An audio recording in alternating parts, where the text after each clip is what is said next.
Just wanted to ask about João Paulinho in terms of his former club is playing on Saturday weekend. Just the importance of him for protecting against those long-range shots, which I know you're not a big fan of doing yourself or facing, basically. Does he have an important role to shield that? No, I think in general, Xiao been very good for us. I think he's been very competitive. I think he's been in games carrying the team, really helping to, as you say, both winning the duels and the second balls and do a lot of regains in the team. Plus, he's also been quite dangerous going forward, scoring a few goals for us. So in general, that's important both to shielding the long-range shot, but that's not the only thing. That's not only him. That's the whole team that needs to do that. He's on a season-long loan, isn't he? Yeah. So when do you start having conversations with your people above you saying, I want to sign him for next year, or a permanent deal? When does that come in? I know you're focusing on the next game. Yeah, right now I'm only focusing on Fulham on Saturday, and we have just said we had playing with 2 or 3 days intervals, 4 games, so I have no thinking about a recruitment or January right now. But all things about bits like that, I can't see it be done before springtime with everything, because we are on a journey here. So yeah. And if you decide to play Lucas and Archie, does someone like Zhao, his experience, become just as invaluable because he has that experience to guide them? Yeah, I think it's all how the team complement each other. That can be experience, that can be different skill set, that can be different types. So part of that definitely is into my considerations. And just finally, obviously as you tinker with the side and change tactically, Raymond Vega was on the radio. Who sorry? Raymond Vega, who used to play for Tottenham. Yeah. Talk Sport earlier. He was quite critical of yourself, saying you didn't feel like you were brave enough tactically to sort of implement that and to be here. Whether you want to address that particularly, but how do you deal when people are criticising you tactically or making suggestions as you try to, juggle all these matches in a very short amount of time? And you may not have seen this quite pressure. I've 100% not seen it, because as I said before, I don't read anything. Of course, I said I'll continue saying that. Anthony will let me know if there's anything that is valuable for me to know. One thing for sure, when I walk into this club, I also knew, besides knew I would lose football matches, also knew I would be criticized. So I literally don't care what they say. I listen to the trusted people I have close to me and others. The only thing I would say is slightly more easy to be on the outside. Matt. Hi Thomas. Xavi didn't start against Chelsea or Arsenal, and he hasn't started any of the away matches in the Champions League. How has he sort of reacted to that? Because I guess there's a big money signing, those are the big games he wants to be starting.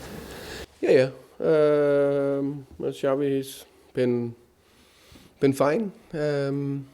I think it's as we've seen with other players coming into the Premier League for the first time from other leagues, it's not straightforward in any way. So I think it's completely natural part of the, how can you say development or adjustment to the league. So different games, different abilities. So yeah. Is there something sort of you don't think he's ready for? Is it a fitness thing? Is it a tactical thing? What in those kind of games? What is it that he's ready for? Yeah, I think in the end of the day, it's all about performance. And no matter if it's now you say Xavi, what about Wilson? What about Mo? What about whatever who didn't play Xiao? So it's different things. So what do you? And this is not about Xavi. This is in general. So this is about what do you give to the team for any specific game. And then on an offensive one, no matter what type of player you are, do you give enough to the offensive part of the game? That means do you either play forward enough, do you create chances enough, do you produce crosses, or whatever the position is, fullback, midfielder, winger. The defensive side of the game, do you work hard enough? Do you win the duels? Do you get onto the ball? Can you press with the intensity you want? And then there's the set pieces. Do you bring not to the defensive one or to the defensive one? All that's the reason why we select players, how they can perform.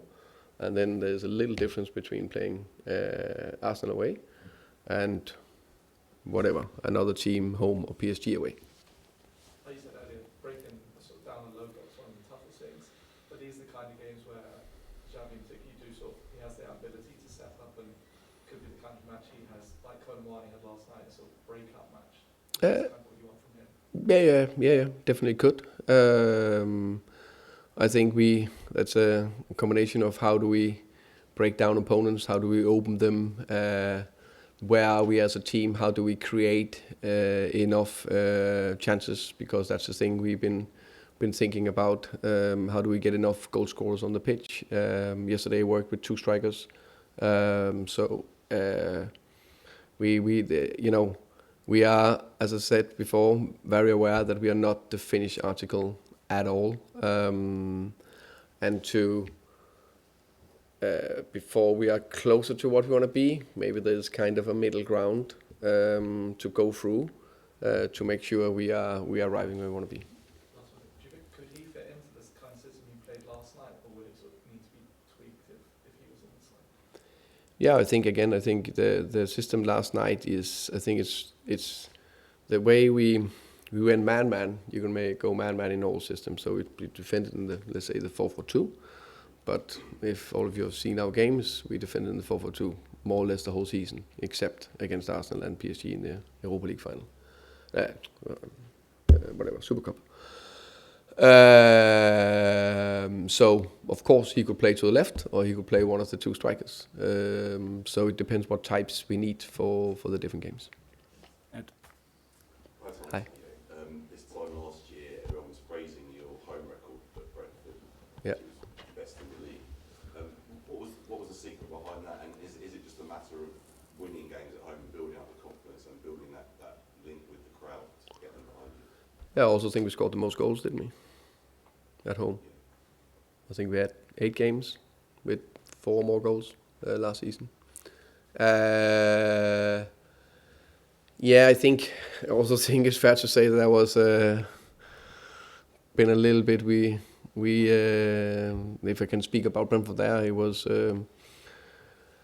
It's been a little bit on a journey together, and the team clicked at that time. I had a front 4 with Johan Wisser, Brandon Buemo, Kevin Schade, and Mikkel Damsgaard. The front 3 scored 50 goals between them, and Dams was unplayable at times. So they clicked, and that's what we are working very hard to find now, to make it click. So I'm not in doubt that will come. I hope we see signs of it on Saturday, how we want to do things. And then, as you say, the wins, the performance, everything, bit by bit, it'll be more and more. And comparing the 2 defeats that you had this week, obviously against... Say it again, sorry. Comparing the 2 defeats that you've Yeah. had this week, obviously against 2 really good teams, there's no doubt that you prefer to lose in the way that you lost against PSG rather than against Arsenal, I take it, because obviously you had a go against PSG, scored 3 goals. Yeah. Against Arsenal, you obviously sat back and got criticism for that. Yeah. So you want to be seen, you don't want to be seen as a cautious manager at any time. No, not at all. I think it's. I think everyone has seen my games over all the years I've been in charge. No matter if it was my under 8 team in Frederiksværk 30 years ago to now. Or no, I want to play offensive, front-footed football. But probably also in those 30 years, they could pick games also on the 8 in Frederiksværk to Brøndby to Brentford where it didn't work for whatever reason. It didn't work Sunday against Arsenal. The plan was to be front-footed. We weren't. That we adjusted, and I agree with you. I think it's a very good question. It's a different kind. After Sunday, I was angry, painful, hurt. Yesterday, I was irritated, but the feeling in the body was better because we really competed. It was more the identity I want to show. Finish with John, please. Has being in the Champions League been more of a help or a hindrance to obviously not financially, but to building what you want to build? Because you get PSV straight after Arsenal. Yeah, I'm. In that way, I'm more. it is what it is. I wouldn't be without it. I think it's part of the journey. It's part of what kind of club we want to be. We want to play Champions League. We want to compete in Premier League. We want to compete in Champions League. That's the big aim. I think if you ask any coach in the world, they want a full week of preparation, or only 3 days or 2 days, they would say full week. But reality is, if you want to build a club and compete and play the big games, you're not going to get that. So that's fine.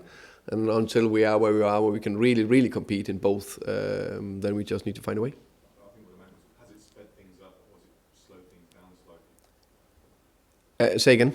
Has it sped things up, the thrill of being back in the big style, or has it slowed things down because you can't get any, you have to keep changing the side, you have to keep changing tactics, Yeah. you can't get any continuity, and the tires plays out?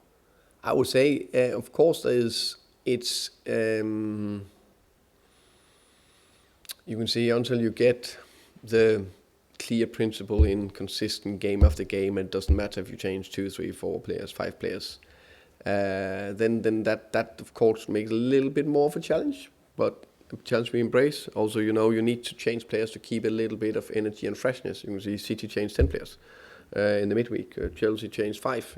It's you need to do that if you. It's not for the next game, but if you want to also be fresh in February and March and April, where everything is going to be decided, but also need to perform now. So that's of course, a slightly challenge, but yeah, it's fine. Okay, thank you very much. Thank you, guys. Thank you.